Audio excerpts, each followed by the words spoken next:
ନମସ୍କାର, ଜୟ ଜଗନ୍ନାଥ।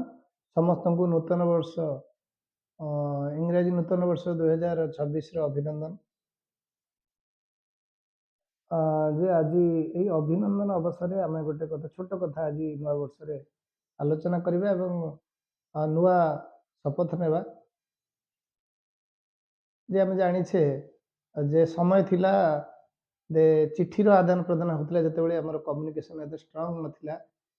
ଆସ୍ତେ ଆସ୍ତେ ଚିଠିର ଯେଉଁ ଭାବ ଥିଲା, ଭାବର ଆଦାନ ପ୍ରଦାନ ଯେଉଁ ଆବେଗ ଏବଂ ଥିଲା, ପରସ୍ପରର ସମ୍ପର୍କ ଉଜ୍ଜୀବିତ ହେଇକି ରହୁଥିଲା, ଭାବନା ଥିଲା, ଭାବାବେଗ ଥିଲା, ପରସ୍ପରର ପ୍ରତି ସମବେଦନା ଥିଲା, ପରସ୍ପର ପ୍ରତି ସହାନୁଭୂତି ଥିଲା।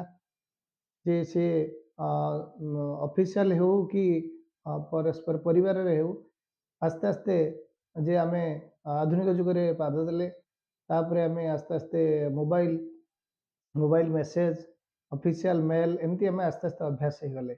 କିନ୍ତୁ ସମୟ ଆଜି ପହଞ୍ଚିଛି, ଆଜି ନବବର୍ଷରେ ଆମେ ବର୍ଷ ଯାକ କଥା ହେଇନଥିବା ଲୋକକୁ ବି, କଣ୍ଟାକ୍ଟ ଥିବା ଲୋକଙ୍କୁ ବି ହ୍ୟାପି ନ୍ୟୁ ଇୟର ବା ନୂତନ ବର୍ଷର ହାର୍ଦ୍ଦିକ ଅଭିନନ୍ଦନର ଆମେ ବାର୍ତ୍ତା ଦେଉଛେ।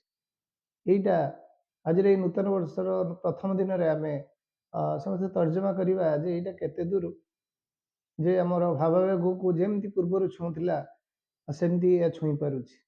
ମୋ ମତରେ ଯେ ନିଶ୍ଚିତ ଭାବରେ ଆମେ କଥା ତ ହେବା, ସମ୍ପର୍କ ତ ବଡ଼ କଥା। ମଣିଷ ଏକ ସାମାଜିକ ପ୍ରାଣୀ। ଜନ୍ମରୁ ତାର ଶୈଶବ ସହାୟତାରୁ ମଣିଷ ସାମାଜିକ ପ୍ରାଣୀ। ସେ ନିଶ୍ଚିତ ଭାବରେ ସମାଜ ସହିତ ବଞ୍ଚିବ, ସମ୍ପର୍କ ବିନା ସେ ରହିପାରିବ ନାହିଁ।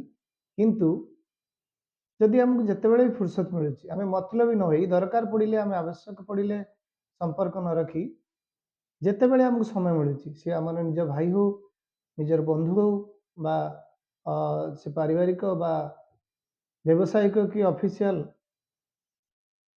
ଯାହା ବି ରିଲେସନସିପ୍ ହେଉ, ସମ୍ପର୍କ ହେଉ, ତାକୁ ଆମେ ଯଦି ଗୋଟେ କଲ୍ଟେ କରିକି ପଚାରିବା, ଭାଇ ଭଲ ଅଛୁ କି ଦେହ ଭଲ ଅଛି କି, କେମିତି ଚାଲିଛି, ପିଲାମାନେ କେମିତି ଅଛନ୍ତି, ପରିବାର କେମିତି ଅଛି, ଏତିକି ଟିକେ ପଚାରିଦେଲେ ନା, ଯେତେ ପ୍ରକାର କମ୍ୟୁନିକେସନ୍, ଚିଠି ଠାରୁ ଆରମ୍ଭ କରି ସମ୍ପର୍କଟା ଆହୁରି ନିବିଡ଼ ହେଇଯାଆନ୍ତା।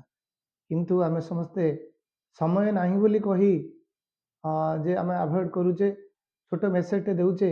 କିନ୍ତୁ ଯେଉଁମାନେ ମଣିଷ ତ ଭିନ୍ନ ଭିନ୍ନ ଚରିତ୍ରର, ଭିନ୍ନ ଭିନ୍ନ ଚିନ୍ତାଧାରାର, ଯେଉଁମାନେ ଦୁଟିଏ କଥାକୁ ଚାହିଁକି ବସିଥାନ୍ତି, କେବେ ମୋର ସାଙ୍ଗଟିଏ କି ମୋ ବାପା କି ମୋ ପୁଅ କି ମୋ ଝିଅ, ଏଇ ଯେଉଁ ସମ୍ପର୍କ, ବା ମୋ ବନ୍ଧୁ ମୋତେ ଫୋନଟେ କରିବ, କଥା ପଦେ ହେବ, ତାକୁ ନିଶ୍ଚିତ ଭାବରେ ବାଧୁଛି ବନ୍ଧୁ। ତେଣୁ ଆଜିର ଦିନରେ ଆମେ ସମସ୍ତେ ଶପଥ ନେବା, ନିଶ୍ଚିତ ଭାବରେ ସମସ୍ତେ ଯେତେବେଳେ ଟାଇମ୍ ପାଇବା, ଆମର ସେ ଆବଶ୍ୟକ ଥାଉ କି ନଥାଉ, ଆମ ନିଜ ଲୋକମାନଙ୍କ ସହିତ ହେଉ ବା ସାମାଜିକ ସମ୍ପର୍କ ରଖିଥିବା ଲୋକମାନଙ୍କ ସହିତ ହେଉ, ନିଶ୍ଚିତ ଭାବରେ ପଦୁଟିଏ ସମୟ ବାହାର କରି କଥା ପଦେ ହେବା। ଆଜିର ଦିନରେ ଏହା ଆମେ ଶପଥ ନେବା, ଏହା ଆମର ସମସ୍ତଙ୍କ ଅନୁରୋଧ।